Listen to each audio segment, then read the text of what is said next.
부족하다고 느낀다든가 아니면 네. 남편이 그동안 바람 피워갖고 속색였다든가 그러면은 우리 남편이 그런 거 치료하겠다 그러면은 일부러 협조를 안 해주는 거예요.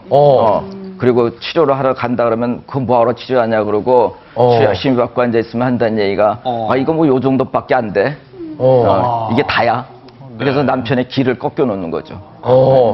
나가서 딴짓거리 할까봐 이제 걱정. 그렇죠. 그러니까 잘해야 돼요. 네. 그러니까 남편이 부인한테 자기를 사랑하나 확인해 보려면은 여보 나 발기부전이래.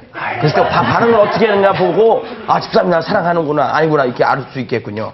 그렇죠. 자 그렇다면 오늘 조심하셔야겠어요, 예. 강성범 씨. 야, 이게 오늘 수위 조절하기 되게 힘드네요 이게. 남성 호르몬 수치가 떨어진 거는 어떻게 뭐 자가 진단한다든가 병원 가면 간단하게 알 수 있습니까? 어떻게 어떻게 알아요? 이건 아주 되는 거예요? 간단한데요. 예. 피를 뽑아가지고 그 필중의 남성 호르몬치를 측정하면 되는데 혈액 검사. 혈액 검사죠. 그러니까 1cc당 2.3 나노그램 이하면은 결정적으로 부족한 사람이고요. 2.4에서 한 3.5 수치가 되면은 상당히 그 의심을 해봐야 하는 환자입니다. 단 중요한 것은 이 남성 호르몬은 밤에 자는 동안에 생산됩니다. 때문에 새벽녘과 이른 아침에 가장 높은 수치를 보이기 때문에 네. 남성 호르몬 수치를 검사할 때는 반드시 이른 아침에 검사를 해야 된다는 이야기입니다. 그렇군요. 자, 뭐 여러분들이 이제 이런 그 고민을 가지신 분들이 계실 텐데 오늘 스튜디오에도 비슷한 고민을 가진 그 부인께서 한 분 고민을 갖고 나오셨거든요. 얘기를 한번 좀 직접 들어보도록 하겠습니다. 안녕하세요. 안녕하세요. 네, 말씀하세요. 예, 나와주셔서 고맙습니다. 네, 예, 안녕하세요. 어떤 고민이시죠? 저희 남편이 네. 1년 전부터 좀 낌새가 이상하더니 2달 전에 고백을 하더라고요. 발기부전이라고. 그래서 지금 한 달 정도 약을 먹었는데 네. 효과가 없어요.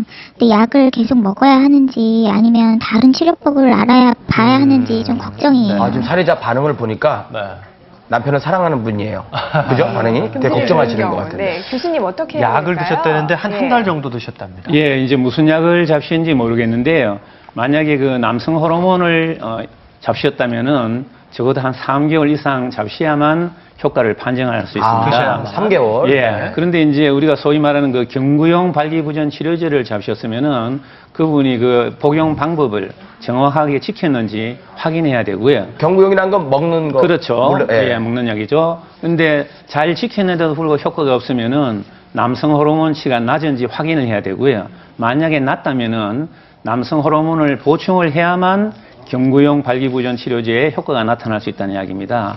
좀 전에 사례처럼 심리적인 그 효과가 아주 심각하다 할 때는 당연히 심리 치료를 병행해야 되겠죠. 네. 근데 발기부전도 치료가 가능한 거죠? 그럼요. 되는 거죠, 그게? 그럼요. 예, 100% 가능합니다. 네, 지금 100%. 남편이 이렇게 가정 내에서 좀 위기를 느끼고 힘들어하시는 상황에서 그렇다면 아내는 남편을 사랑하시잖아요. 어떻게 좀 해주시는 게 도움이 될까요? 네, 일단은 뭐 부부관계가 잘 안 되고 있다 그럴 때 성관계가 그럴 때 대부분의 부인들은 사실은 남편을 의심한다든가 그런 경우들이 생겨나요. 그러다가 네. 뭐 각방을 쓴다든가 그런데 사실 사례자분처럼 대화를 좀 나누는 게 좋습니다. 아하.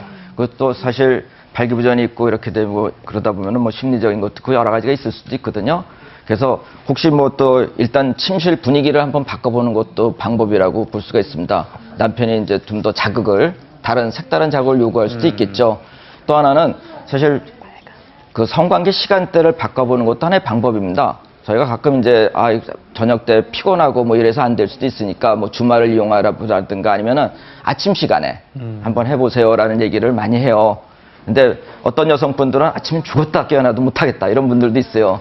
저는 사실 아침에 되면 좀 남편 되신 분들이 이제 피곤감도 좀 가시고 사실 그 성관계 가장 중요한 호르몬이라고 할 수 있는 지금 얘기되고 있는 남성 호르몬 테스토스테론치가 그 가장 높아지는 시점이 아침 8시에서 11시거든요.